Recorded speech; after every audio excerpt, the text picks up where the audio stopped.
Bonjour à tous et bienvenue à ce TD qui est destiné aux deux groupes TD1 et TD3. Donc il sera question, cette fois encore, des subordonnés, puisque je pense que vu le contenu, hein, la subordination c'est vaste, il va falloir au moins 3 cours sur les subordonnés. Donc là, ce que je vous propose, c'est plutôt que des phrases, c'est des textes. C'est toujours plus intéressant quand il s'agit de textes. Donc, des textes, 3 textes, hein, 3 incipits, incipit au choix, donc dans lesquels il s'agit d'identifier les subordonnés hein, qui sont employés en précisant leur nature. Donc, je rappelle d'abord que nous allons nous appuyer principalement sur le tableau dont je vous ai déjà expliqué le contenu la dernière fois. Donc, ça sera notre point de départ. En nous pouvant aussi aborder des types de subordonnés qui ne sont pas forcément mentionnés dans ce tableau, mais vous serez interrogé principalement sur les subordonnées telles qu'elles apparaissent hein, dans ce tableau, donc que j'ai déjà expliqué la dernière fois. Donc nous allons faire des analyses de phrases, hein, des analyses des phrases, les phrases qui sont des subordonnées, les phrases qui ont l'air d'être des subordonnées mais qui ne le sont pas en fait. Donc voilà, hein, commenter les emplois. Donc le premier texte que vous avez, c'est un texte qui est extrait de ce fameux roman de Marcel Proust, hein, du côté de chez Swann, 1913. Donc je vais lire tout simplement le passage, et puis chaque fois commenter hein, certains emplois, les subordonner principalement, hein, mais si je trouve d'autres emplois intéressants, je les commenterai également, hein. Mais mon analyse portera principalement sur les subordonnés. Donc, extrait 1. La consigne, bien sûr, c'est d'identifier les subordonnés employés dans les incipits suivants. Incipit ne prend jamais un S au passage, hein, vu que c'est un mot qui vient du latin et qui reste invariable, en précisant leur nature. Hein, nature, hein, c'est-à-dire, on dit s'il s'agit par exemple d'une conjonctive ou d'une relative, hein, ou alors d'une circonstancielle, etc., ou bien d'une participiale.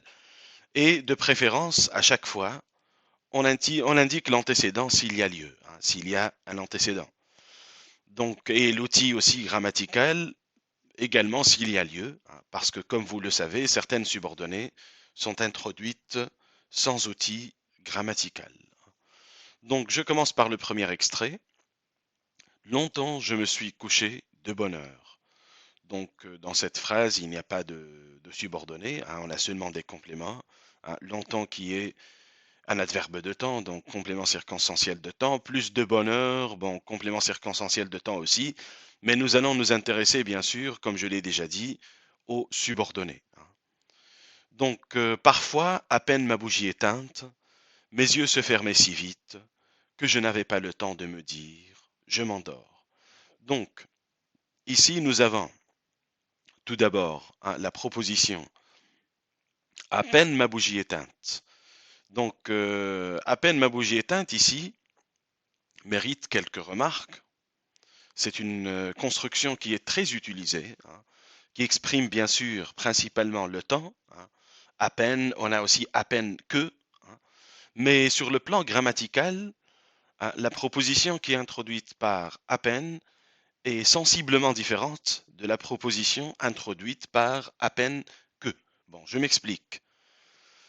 À peine ma bougie éteinte. Donc, qu'est-ce qu'on a ici? On a l'expression à peine plus éteinte qui est un participe, n'est-ce pas? Donc, à peine ma bougie éteinte, c'est une participiale. Hein. C'est une subordonnée participiale qui exprime le temps. Hein. À peine ma bougie éteinte, subordonnée participiale qui exprime le temps. Donc,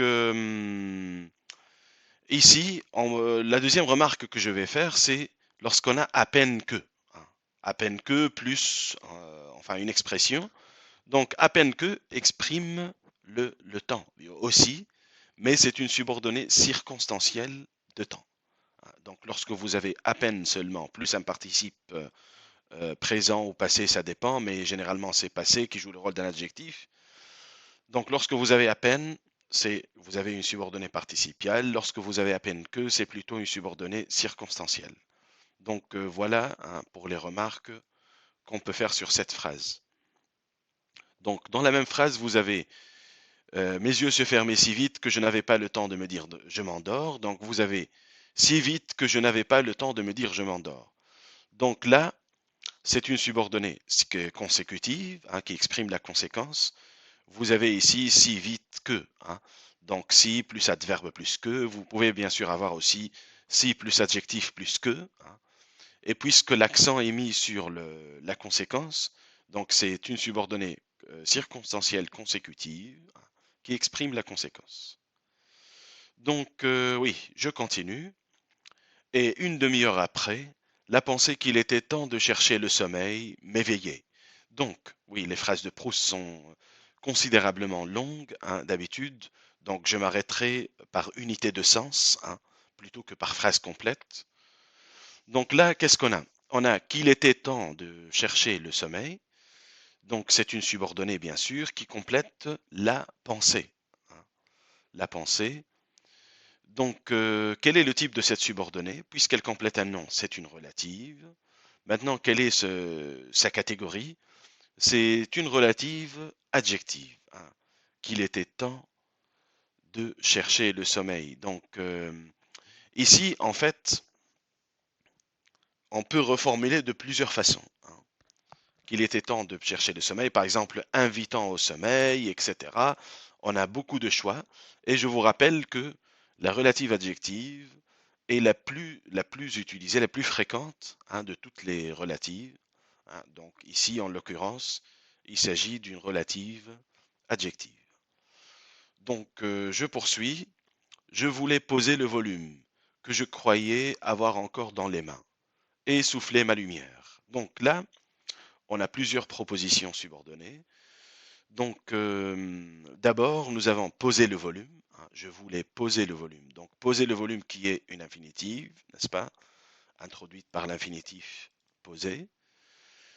Ensuite, nous avons dans la même phrase que je croyais avoir encore dans les mains. Que je croyais avoir encore dans les mains, qui complète aussi le verbe vouloir, hein, à l'imparfait de l'indicatif. Je voulais. Donc là, donc ici, pardon, donc je me suis trompé. Donc que je voulais ou que je croyais encore dans les mains ne complète pas bien sûr le verbe, mais complète plutôt le volume. Pardon pour cette petite erreur. Donc là, il s'agit encore une fois d'une relative adjective hein, que je croyais avoir encore. Donc qu'on peut remplacer par l'adjectif cru. Hein. Donc là, encore une fois, il s'agit d'une relative adjective. Par contre, la proposition suivante, c'est cela qui m'a induit en erreur en fait. Donc, essouffler ma lumière. Donc, c'est une infinitive aussi, hein, qui est coordonnée d'ailleurs à la première infinitive, poser le volume. Hein, poser le volume, essouffler ma lumière. Et les deux infinitives complètent le même verbe, c'est-à-dire hein, je voulais, hein, n'est-ce pas? D'ailleurs, petite remarque, les infinitives en général, elles ont la fonction hein, COD, hein, complément d'objet direct. Mais là, il suffira, hein, il sera suffisant de préciser qu'il s'agit d'une infinitive, tout simplement. On peut aussi indiquer l'infinitif au moyen duquel elle est introduite, et voilà, hein, c'est suffisant. Je n'ai pas demandé la fonction. Donc, je poursuis. Je n'avais pas cessé en dormant de faire des réflexions sur ce que je venais de lire. Hein. Donc là, on a des réflexions, qui est l'antécédent, le nom. On a une subordonnée sur ce que je venais de lire.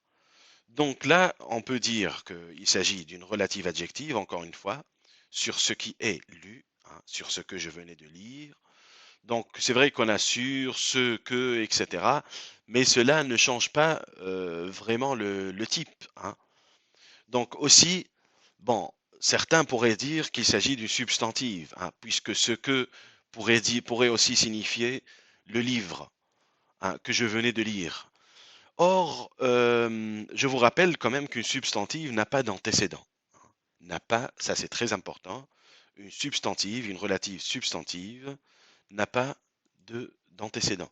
Or, ici, on a un antécédent qui est des réflexions. Et cette subordonnée sur ce que je venais de lire, donc, est liée justement à cet antécédent. Donc, je poursuis, mais ces réflexions ayant pris un tour un peu particulier, ou avaient pris, pardon, un tour un peu particulier, il me semblait que j'étais moi-même ce dont parlait l'ouvrage. Donc, alors, là, on a la proposition que j'étais moi-même ce dont parlait l'ouvrage, qu'on peut d'ailleurs scinder en deux. Donc, que j'étais moi-même ce dont parlait l'ouvrage, c'est une complétive ou une conjonctive qui est pure, bien sûr. Hein. Il n'y a pas de nuance d'exclamation indirecte ou d'interrogation indirecte. C'est une subordonnée qui complète le verbe sembler, hein, il me semblait. Donc, bon, après, on peut commenter ce dont parlait l'ouvrage. Hein, ce dont parlait l'ouvrage. Donc, alors, si on scinde bien sûr cette proposition en deux, donc ici, on peut considérer cette proposition de deux façons. Soit on dit que il s'agit bien d'une substantive, et dans ce cas, on suppose qu'il n'y a pas d'antécédent, ou alors on suppose que ce dont parlait l'ouvrage complète moi-même. Hein. Donc, et dans ce cas, hein, on se réfère au verbe et ça serait aussi hein, une conjonctive pure. Mais bon, moi j'opterais plutôt pour l'option hein, de la substantive, hein, vu que ce dont parlait l'ouvrage, c'est une substantive qui peut être reformulée par la chose ou les choses dont parlait l'ouvrage. Hein. Après, les deux interprétations sont tout à fait possibles ici. Hein, il n'y a pas de problème. Donc oui, je poursuis. Une église, un quatuor, à la rivalité de François Ier et de Charles Quint. Donc là, rien à signaler hein, par rapport aux subordonnés. Cette croyance survivait pendant quelques secondes à mon réveil, donc rien non plus, hein, puisque pendant quelques secondes à mon réveil, ce sont plutôt des compléments circonstanciels. Elle ne choquait pas ma raison, mais pesait, pardon, comme des écailles. Donc là, on peut relever comme des écailles, hein, comme des écailles, qui est une subordonnée circonstancielle comparative, hein, avec bien sûr comme. Donc je rappelle au passage que ces subordonnées comparatives sont elliptiques du verbe. Elliptiques du verbe. C'est-à-dire, ici par exemple, mais peser comme des écailles pèse ou comme des écailles peser. Mais on a toujours l'ellipse du verbe hein, pour rendre la phrase plus légère et pour éviter la répétition. Donc là, c'est une subordonnée comme des écailles, subordonnée circonstancielle, comparative. Donc comme des écailles sur mes yeux et les empêcher de se rendre compte que le bougeoir n'était pas allumé. Donc alors, ici on a que le bougeoir hein, n'était pas allumé, donc qui est une subordonnée conjonctive. Hein. La subordonnée conjonctive peut bien sûr parfois compléter un verbe à l'infinitif. Donc là, que le bougeoir n'était pas allumé. Complète le verbe se rendre. On peut dire aussi se rendre compte, hein, puisque c'est une expression ou ce qu'on appelle une locution verbale. Mais bon, ça c'est un détail. Donc on peut dire ici qu'il s'agit d'une conjonctive pure, hein, bien sûr, puisqu'il n'y a pas de nuance d'exclamation ni d'interrogation indirecte. Donc je poursuis. Puis elle commençait à me devenir intelligible. Comme après la métempsychose. Métempsychose, au passage, c'est un mot qui peut s'écrire avec C ou avec CH. Hein, il y a deux graphies. Donc ici, on relèvera bien sûr une autre subordonnée circonstancielle comparative. C'est comme après la métempsychose. Hein. Donc oui, la métempsychose étant une doctrine hein, selon laquelle une âme peut animer plusieurs corps. Hein. Bon, une doctrine un peu mystique, philosophique. Donc ensuite, comme après la métempsychose, les pensées d'une existence antérieure, rien à signaler. Le sujet du livre se détachait de moi, il n'y a rien non plus par rapport aux subordonnés. J'étais libre de m'y appliquer ou non. Aussitôt je recouvrais la vue, et j'étais bien étonné de trouver autour de moi une obscurité, douce et reposante pour mes yeux, mais peut-être plus encore pour mon esprit.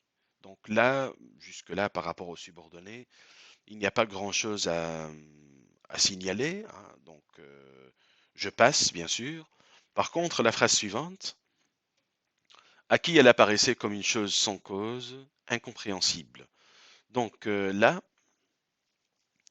c'est un type de subordonné qu'on n'a pas forcément dans le tableau, hein.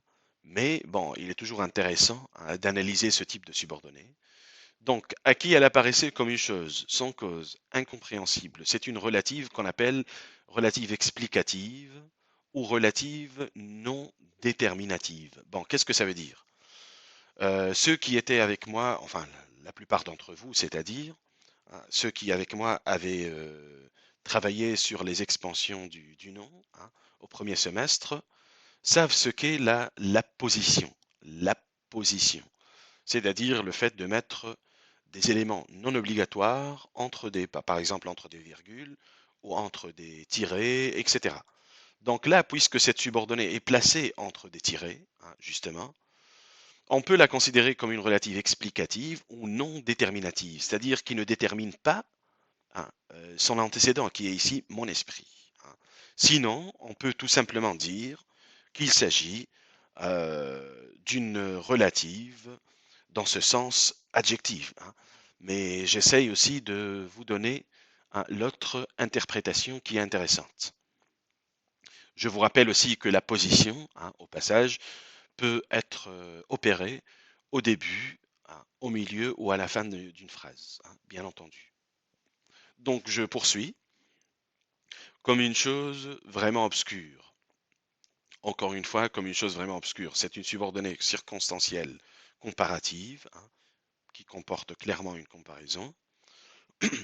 Donc ensuite, je me demandais quelle heure il pouvait être. Donc, quelle heure il pouvait être, c'est une conjonctive ou bien complétive qui est cette fois interrogative indirecte. D'ailleurs, elle complète le verbe se demander, hein, qui, comme le verbe demander, exprime, hein, essentiellement l'interrogation, hein. Donc ici, quelle heure il pouvait être, c'est une complétive, interrogative, indirecte, bien sûr. Donc ensuite, j'entendais le sifflement des trains qui, plus ou moins éloignés, comme le chant d'un oiseau dans la forêt, relevant les distances, me décrivaient l'étendue de la campagne déserte, où le voyageur se hâte vers la station prochaine.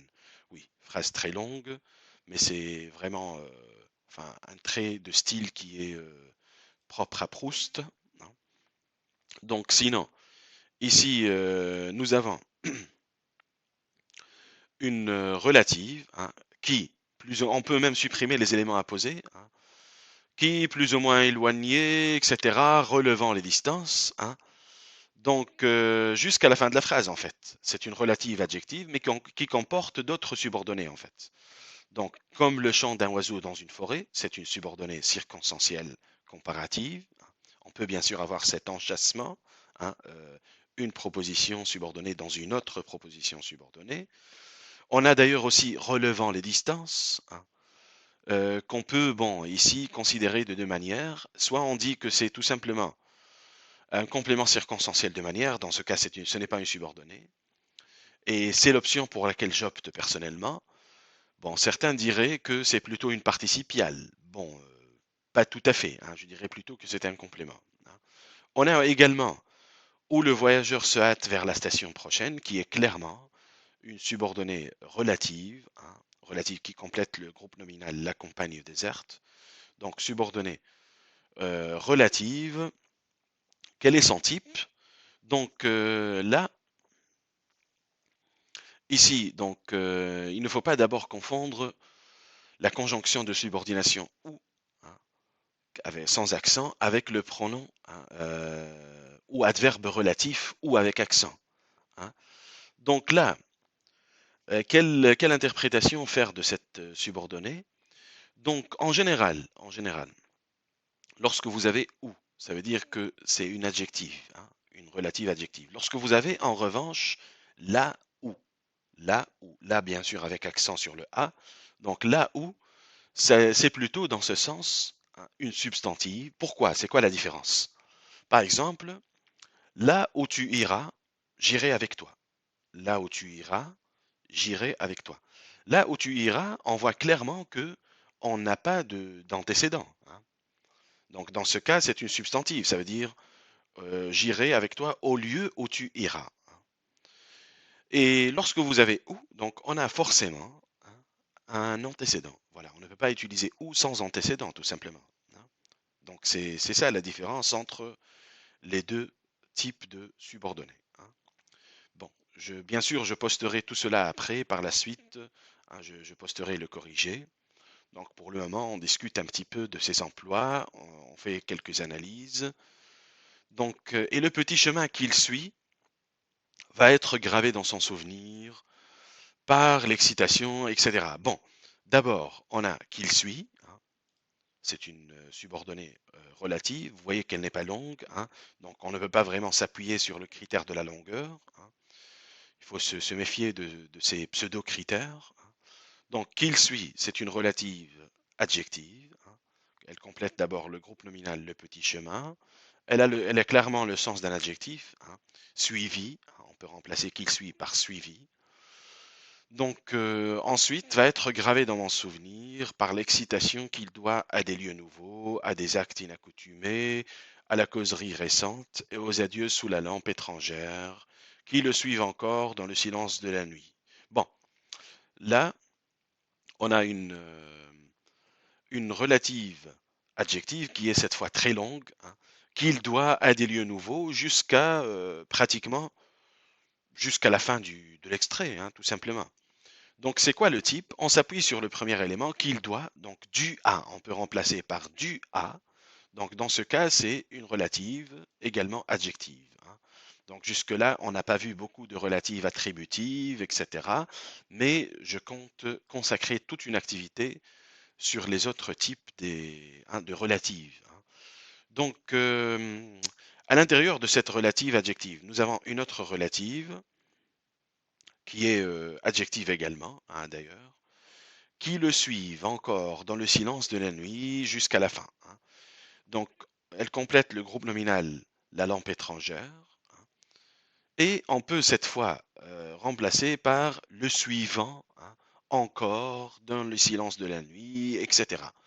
Donc, oui, en général, dans la reformulation des adjectifs, on peut remplacer soit par un adjectif carrément, hein, ou dans la plupart des cas, je dirais, par un participe présent ou un participe passé à valeur d'adjectif. Un participe présent ou un participe passé à valeur d'adjectif, c'est ce que j'ai fait quand j'ai opéré ces reformulations. Donc voilà pour le premier extrait, hein, avec les subordonnées qui y sont. On va passer au deuxième extrait. Donc c'est un extrait de ce roman de Victor Hugo, Le dernier jour d'un condamné, dominé par le monologue et dans lequel on trouve un véritable réquisitoire contre la peine capitale. Donc, je vais lire comme d'habitude et puis m'arrêter, hein, sur les subordonnés en particulier, bien entendu, pour apporter les précisions nécessaires. Donc, je lis, condamné à mort. Voilà 5 semaines que j'habite avec cette pensée, toujours seul avec elle, toujours glacé de sa présence, toujours courbé sous son poids. Donc ici, on note tout de suite donc, qu'il y a une subordonnée relative, hein, que j'habite avec cette pensée, qui complète le groupe nominal 5 semaines. Bon, seulement, cette subordonnée mérite quelques remarques, puisque nous n'avons pas vraiment ce cas de figure dans le tableau, hein. C'est un cas, je ne dirais pas particulier, non, ça n'a rien de très particulier, seulement c'est différent des relatives qu'on a abordées jusque-là. Donc là, ce qu'on dit dans la grammaire, ou ce que dit la grammaire, c'est que c'est une relative régime d'imprésentatif, hein. Bon, ceux qui sont en lettres classiques sont sans doute familiers de ces cas régimes, etc. Bon, après, vous allez faire de l'ancien français, donc vous allez vous y habituer davantage. Bon, en tout cas, relative régime d'imprésentatif, ça veut dire qui complète un présentatif, qui est ici voilà, hein. Voici, voilà, c'est le présentatif en question, hein. Et le régime, c'est le mot qui dépend d'un autre mot de la phrase, en fait. Hein. Un mot qui dépend d'un autre mot de la phrase, comme ici. Hein, voilà 5 semaines que. Hein. Donc aujourd'hui, on dit plutôt complément, mais c'est la même chose. Hein. Régime, complément dans le langage de la grammaire, c'est la même chose. Hein. Donc voilà, relative, régime d'un présentatif. Ensuite, autrefois, car il me semble qu'il y a plutôt des années que des semaines. Donc là, on notera tout de suite hein, qu'il y a une subordonnée, pardon, circonstancielle causale, hein, qui est apposée, mais ça ne change rien. Donc c'est car il me semble qu'il y a plutôt des années que des semaines. Hein. Donc c'est une causale ou une circonstancielle causale qui est apposée, donc qui n'est pas et qui n'est pas déterminative bien sûr, mais ça c'est un détail. Donc ensuite, j'étais un homme comme un autre homme. Donc comme un autre homme, c'est clairement une circonstancielle aussi, mais qui est comparative bien sûr, avec l'outil grammatical comme. Ensuite, chaque jour, chaque heure, chaque minute avait son idée. Rien à signaler ici. Mon esprit jeune et riche était plein de fantaisie. Bon, rien. Il s'amusait à me le dérouler les unes après les autres, sans ordre et sans fin, brodant d'inépuisables arabesques cette rude et mince étoffe de la vie. Rien. Hein, on notera juste la belle métaphore, hein, cette rude et mince étoffe de la vie. Bon, ensuite, c'était des jeunes filles, de splendides chapes d'évêques, des batailles gagnées, des théâtres pleins de bruit et de lumière, et puis encore des jeunes filles et de sombres promenades la nuit, sous les larges bras des marronniers. Rien, rien à relever ici en ce qui concerne les subordonnés. Donc je continue. C'était toujours fait dans mon imagination. Je pouvais penser à ce que je voulais. Donc là, à ce que je voulais. Bon, ce n'est pas une substantive, bien sûr, puisqu'on a un antécédent. Hein, c'est pouvoir penser. Hein, je pouvais penser. Donc, c'est plutôt une conjonctive hein, qui est ici pure. Hein. Penser donc à quoi, bien sûr, et les COI d'ailleurs. Mais bon, ce qui nous intéresse, c'est tout simplement le type. Donc, c'est une conjonctive pure qui ne comporte pas de nuances d'exclamation ni d'interrogation. Donc, voilà. Ensuite, maintenant je suis captif. Mon corps est offert dans un cachot. Mon esprit est en prison dans une idée. Bon, rien pour les subordonnés. Bon, petite remarque, enfin, en ce qui concerne les figures de style, ici on notera qu'il y a un chiasme. Hein. Mon corps est offert dans un cachot, mon esprit est en prison dans une idée. Donc avec une espèce de parallélisme entre ces deux structures. D'ailleurs, le mot chiasme vient du grec kia, x. Hein. C'est comme lorsque, c'est enfin aujourd'hui on dit une voiture Kia par exemple. Donc il y a X parce qu'il y a un croisement hein, des deux expressions. Par exemple, mon corps qui croise mon esprit, offert dans une idée, dans un cachot, etc. Bon, voilà. Mais bon, ce qui nous intéresse ici, c'est les subordonnés. Une horrible, une sanglante, une implacable idée.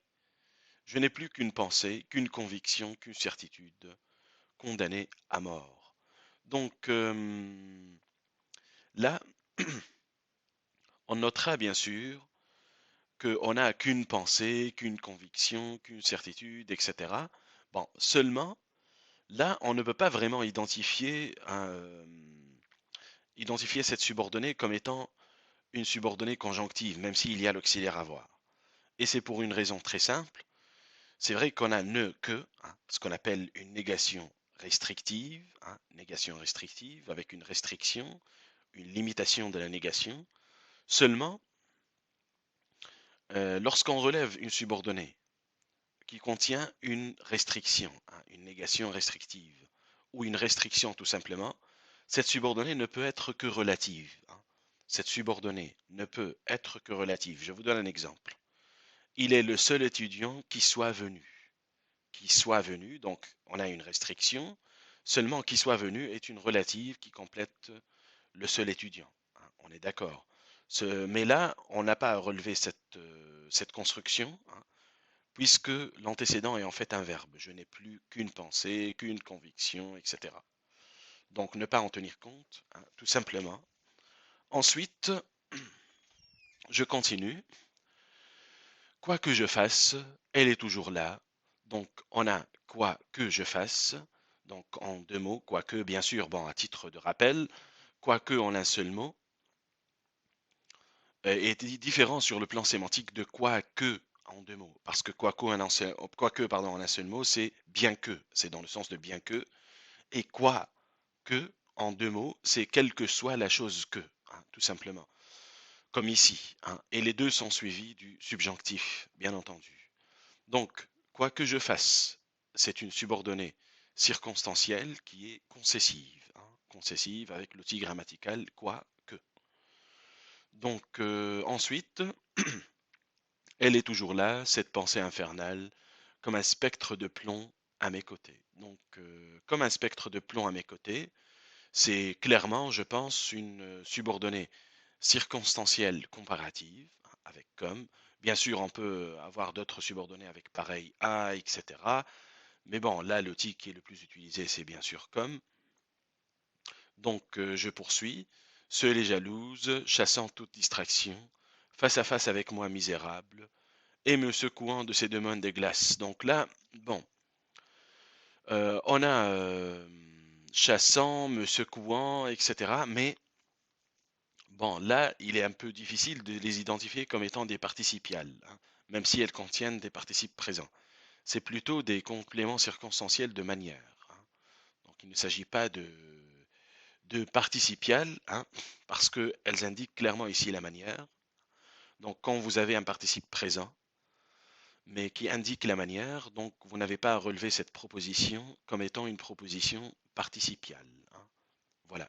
Les propositions participiales, je vous rappelle qu'elles n'expriment pas la manière, mais qu'elles expriment soit la cause, soit le temps, hein. Rappelez-vous l'exemple, le soleil faiblissant, ils sont retournés chez eux, par exemple. Le soleil faiblissant, c'est le temps, hein. C'est aussi la cause, parce que le soleil a commencé à faiblir. Donc voilà les deux interprétations possibles. Seulement ici, nous avons la manière, la nuance de manière, mais sans avoir la nuance de temps ni de cause, hein. Donc je poursuis et me secouant de ses deux mains de glace quand je veux détourner la tête ou fermer les yeux. Bon, là c'est très simple. Vous avez la conjonction quand avec une proposition subordonnée circonstancielle temporelle, hein, quand je veux détourner la tête ou fermer les yeux, hein. Donc je vous rappelle qu'il ne faut pas s'arrêter au milieu de la proposition, hein. Il faut aller jusqu'au bout, hein, jusqu'à la fin de la proposition, et se rappeler qu'il s'agit qu'une proposition est une unité sémantique, hein. Donc il ne faut pas s'arrêter au milieu comme ça, donc comme ici. Donc il faut aller jusqu'à la fin de la phrase en fait, hein. Quand je veux détourner la tête ou fermer les yeux, toute cette proposition est une circonstancielle temporelle. Donc bon, je poursuis. Elle se glisse sous toutes les formes, où mon esprit voudrait la fuir. Donc où mon esprit voudrait la fuir. Donc c'est comme je l'ai dit pour le premier extrait, il s'agit d'une relative adjective, hein. En général, je dis bien en général, mais on va dire dans la plupart, la grande majorité des cas, quand vous avez une proposition subordonnée avec ou, elle est considérée comme une relative adjective parce qu'elle décrit le lieu, tout simplement. Lorsque vous avez là où, dans ce cas, c'est une substantive qui n'a pas d'antécédent. Mais l'antécédent ici, vous l'avez, hein, c'est le groupe nominal, toutes les formes, hein. Donc faites bien attention à ça. Donc vérifiez toujours s'il y a un antécédent ou non, hein.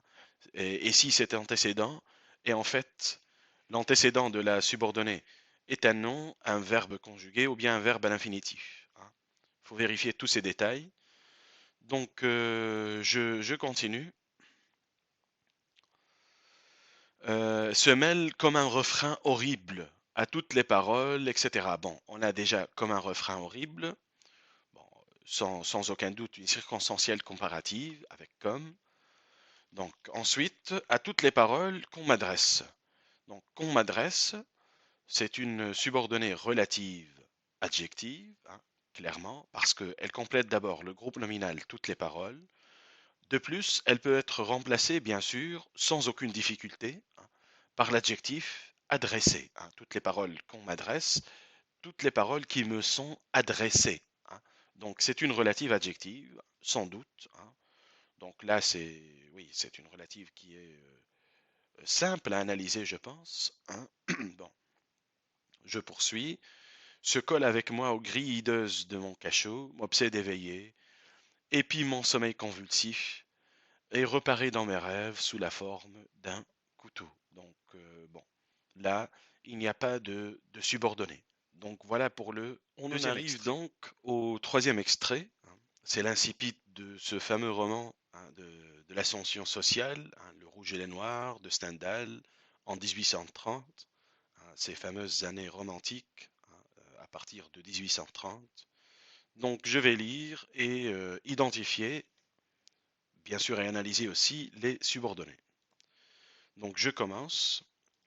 La petite ville de Verrières peut passer pour l'une des plus jolies de la Franche-Comté. Donc, bon, rien à relever ici, hein.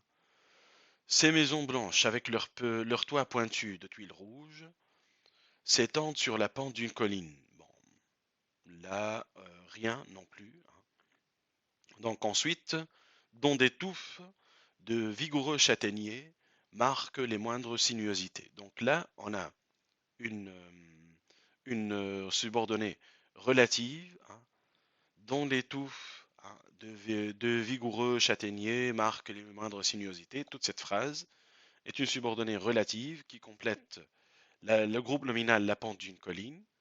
Donc pour son type, c'est une adjective encore une fois, hein. Donc marqué, hein, dont les touffes sont marquées, hein, marquent ou sont marquées par les moindres, ou marquées par les moindres sinuosités. Donc là, en tout cas, lorsque vous avez le pronom relatif dont, habituellement, il s'agit d'une relative adjective, hein, lorsque, bien sûr, la subordonnée complète un nom, comme ici. Donc, le Doubs coule à quelques centaines de pieds au-dessous des fortifications, bâties jadis par les Espagnols et maintenant ruinées. Bon, pas de subordonnée ici, hein. Donc, je poursuis. Verrières est abritée du côté du nord par une haute montagne. C'est une des branches du Jura. Donc, rien ici non plus. Les cimes brisées du Verra se couvrent de neige dès les premiers froids d'octobre. Pas de subordonné ici non plus. Bon, une remarque cependant. C'est vrai que vous avez dès les premiers froids d'octobre. Bon, seulement, je vous rappelle que dès plus non, c'est un complément circonstanciel de temps et non pas une subordonnée. Pour qu'il y ait une subordonnée avec dès, il faut qu'on ait dès que, hein, dès que, ce qui n'est pas le cas ici, hein. Donc, je continue. Un torrent qui se précipite de la montagne traverse Verrières avant de se jeter dans le Doubs. Donc là, on a qui se précipite de la montagne. On a posé, on a position à poser, mais ce n'est pas le plus important ici.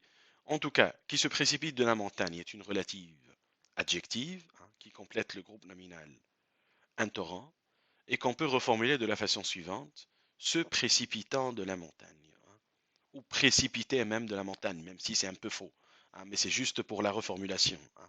Quand on reformule sur sa feuille de brouillon ou mentalement, c'est une règle, je dirais, générale dans la grammaire. On n'est pas obligé de produire toujours des phrases parfaites, correctes, hein, aussi bien sur le plan grammatical que sur le plan sémantique. Non, hein.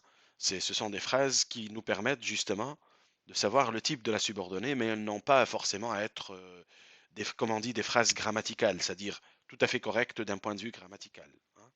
Bref, donc je poursuis. Et donne le mouvement à un grand nombre de scies à bois.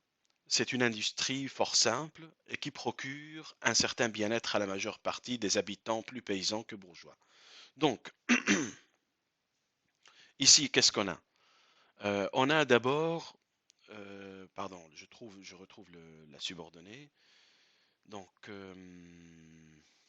là, une industrie qui procure, oui, pardon, qui procure un certain bien-être à la majeure partie jusqu'à bourgeois. Donc, c'est une subordonnée relative, hein, très clairement, qui complète le groupe nominal une industrie fort simple, hein. C'est ce qu'on appelle un groupe nominal étendu, hein, enrichi par plusieurs éléments. Donc là, c'est une relative adjective, encore une fois, hein, procurant un certain bien-être, etc. Bon, il y a quand même une remarque à faire sur plus paysan que bourgeois. Plus paysan que bourgeois. Donc on peut relever en fait toute cette proposition et l'identifier comme une proposition subordonnée comparative avec plus que, hein, plus que, moins que, donc permettent en effet d'introduire des subordonnées comparatives, hein, parce que c'est la même logique que pour comme par exemple. Par exemple, si on avait dit ici paysans comme ils sont bourgeois. Donc, c'est la même chose que plus paysans qu'ils ne sont bourgeois. On a toujours une proposition subordonnée, comparative, elliptique du verbe, avec une suppression du verbe. Donc, voilà, hein, voilà, je continue. Ce ne sont pas cependant les scies à bois qui ont enrichi cette petite ville. Encore une fois, nous avons une relative, hein, qui ont enrichi cette petite ville. Donc, qui complète les scies à bois. Les scies à bois. Bon, là, il y a deux façons, par contre, d'interpréter cette subordonnée. Soit on dit tout simplement que c'est une relative adjective, hein, enrichissant ou ayant enrichi cette petite ville. Deuxième interprétation, c'est de considérer que, comme pour une subordonnée qu'on a déjà vue, qu'elle est régime d'un présentatif. Ce qui, avec une emphase. Bon, les deux interprétations sont tout à fait possibles ici, je pense, hein. Ce qui, ce que, c'est qui, c'est que, hein, donc soit on rattache en fait la subordonnée à ce, soit on la rattache plutôt au nom, hein. Les deux possibilités, hein, sont tout à fait, je pense, pertinentes ici, hein. Donc je poursuis. C'est à la fabrique des étoiles peintes, dite de Mulhouse, que l'on doit l'aisance générale qui, depuis la chute de Napoléon, a fait rebâtir les façades de presque toutes les maisons de Verrières. Oui, qui, donc, que, etc. Hein, toutes ces subordonnées qui faisaient horreur, par exemple, à Flaubert, hein, qui détestait ces enchâssements. Mais bon, bref. Donc là, on a d'abord que l'on doit à l'aisance générale jusqu'à la fin, hein. Donc là, c'est une subordonnée relative, bien sûr, qui complète la fabrique d'étoiles peintes, hein, ce groupe nominal, que l'on doit à l'aisance générale. Donc là, on a par contre un présentatif, hein, c'est que.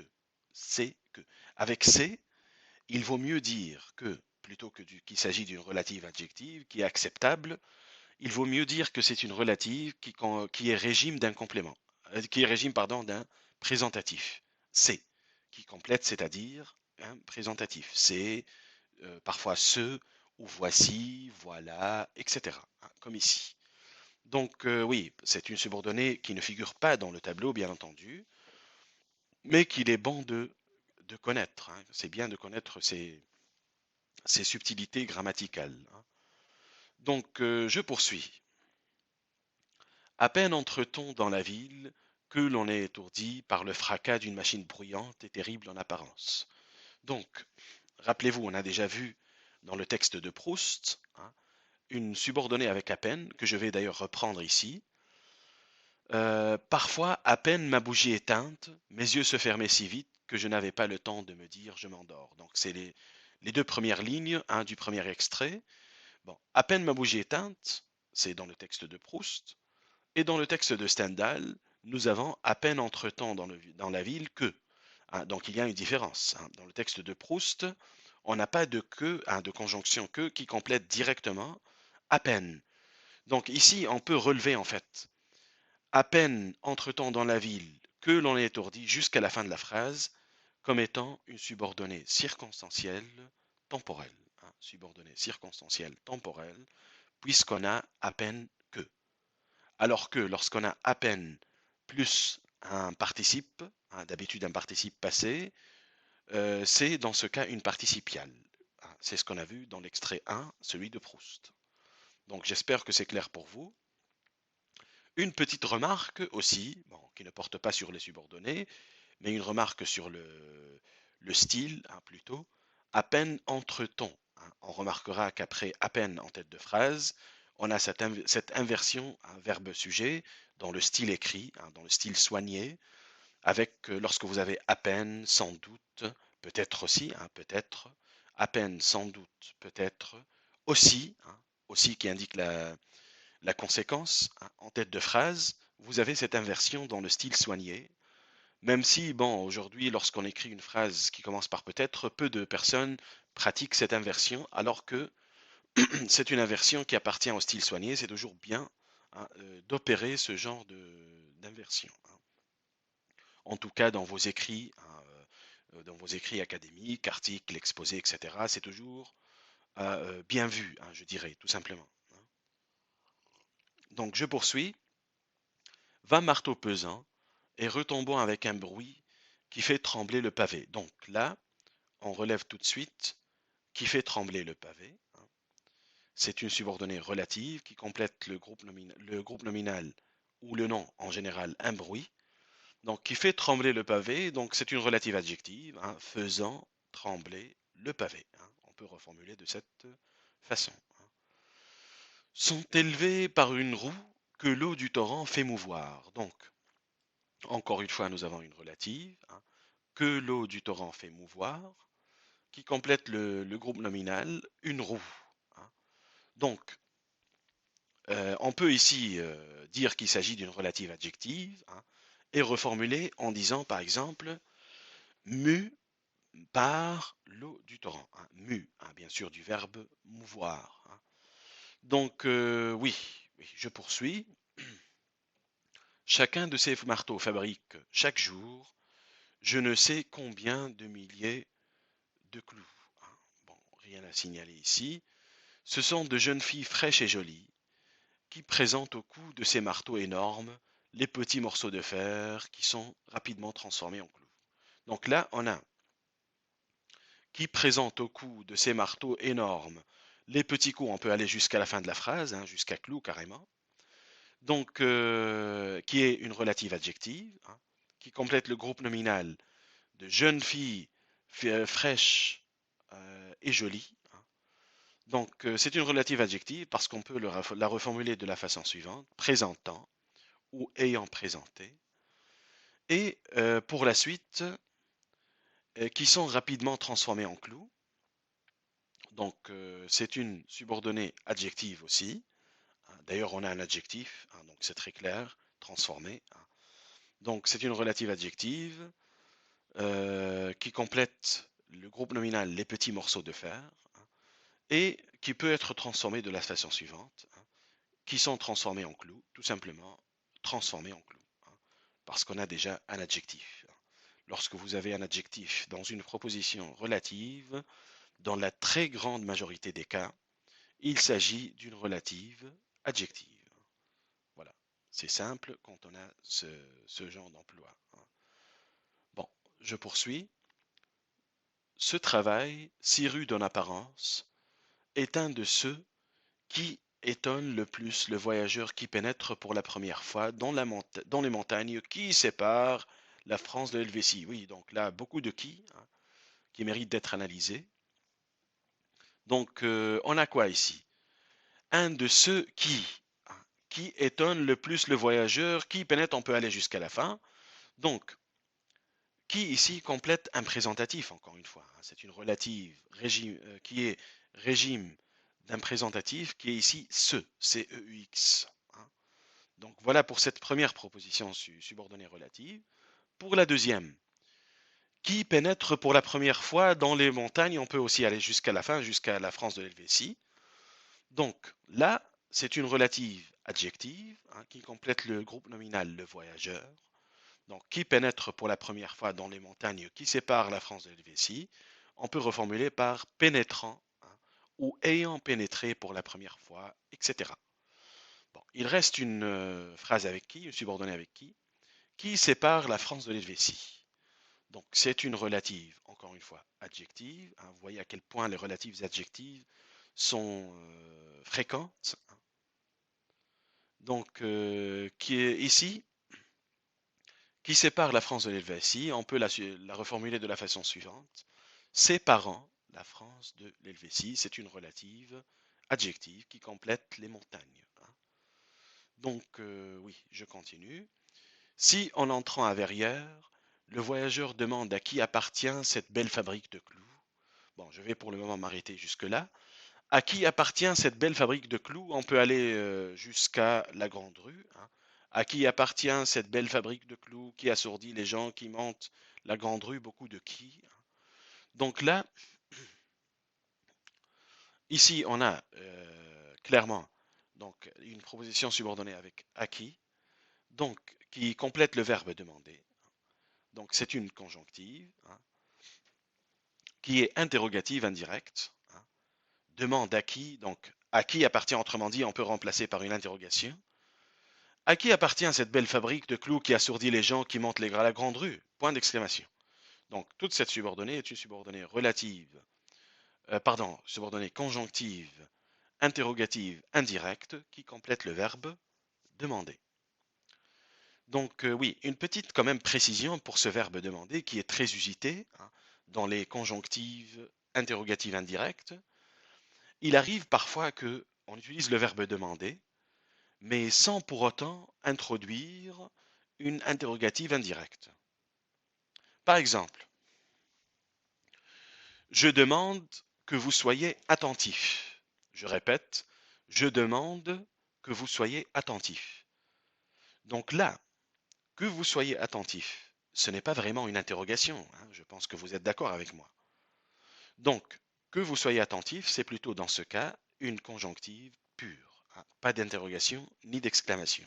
Donc, faites bien attention à cela.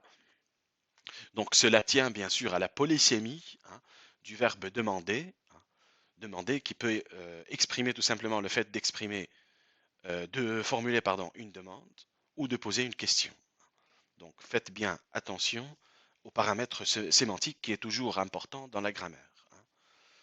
Donc, oui, qu'est-ce qui reste encore? Donc, on a, oui, la phrase qui assourdit les gens, qui monte la grande rue, oui, beaucoup de qui, hein, chez Stendhal. Donc, qui assourdit les gens. Donc, c'est une subordonnée relative adjective, encore une fois, qui complète le nom clou, ou plutôt tout le groupe nominal, cette belle fabrique de clous. Donc, assourdissant les gens. On peut, oui, reformuler de cette façon, ou rendant les gens sourds, etc. Donc, c'est une relative adjective. Vous avez aussi qui monte la grande rue, qui complète le groupe nominal les gens. Donc, c'est encore une fois une relative adjective, hein.